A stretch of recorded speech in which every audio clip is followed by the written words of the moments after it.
Welcome back to Fearless Ferris Fire. So in the last video, I was showing you the engine out of my old ATV that I was going to put into a newer ATV or a solid ATV frame, more or less at that. And I've been working hard on it, and I've got the ATV. It's a Honda Recon, 2005 Honda Recon.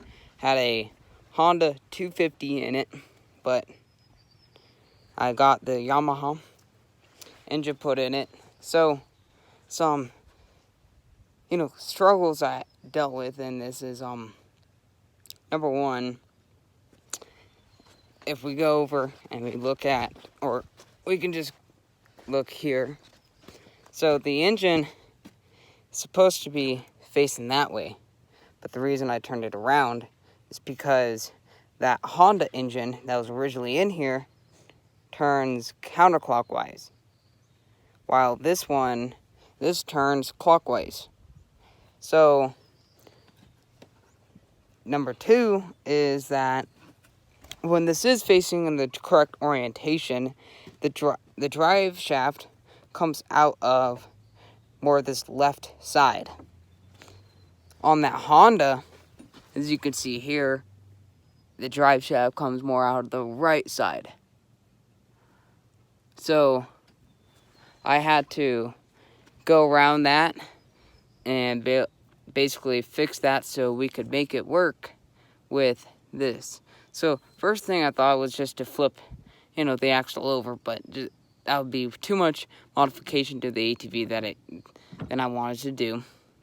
Second thing I thought was basically put the engine in and make two universals, send the power from over there to here, but again, not enough room for that.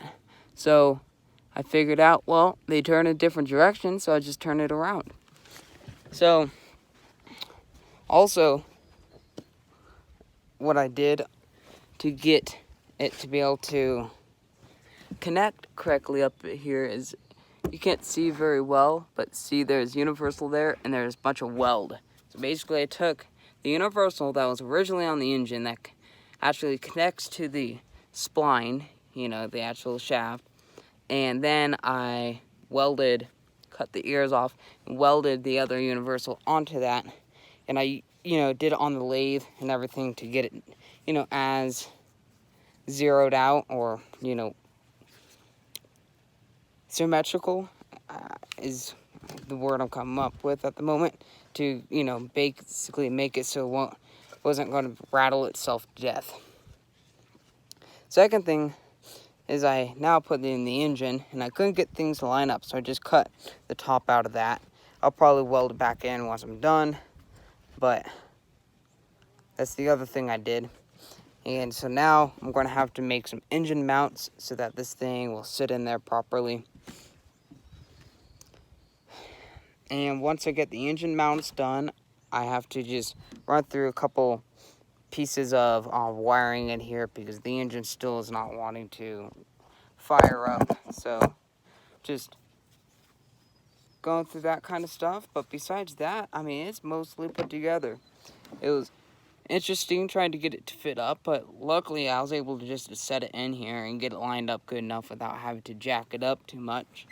So for the most part of this, it's been pretty smooth going.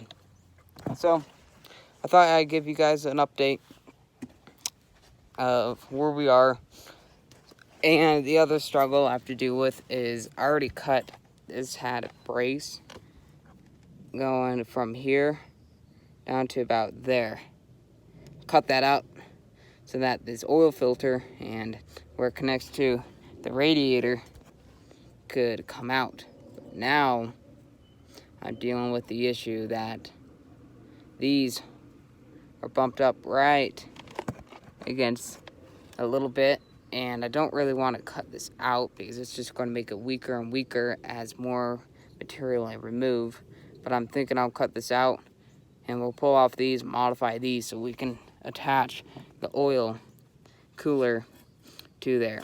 Another struggle or another thing I think is gonna happen with this is, since it's not facing in the correct orientation, that it might have a hard time cooling, because the majority of the cooling fins are on the front, and we might not get enough airflow. So I might stick a fan back here to pull air through the engine bay.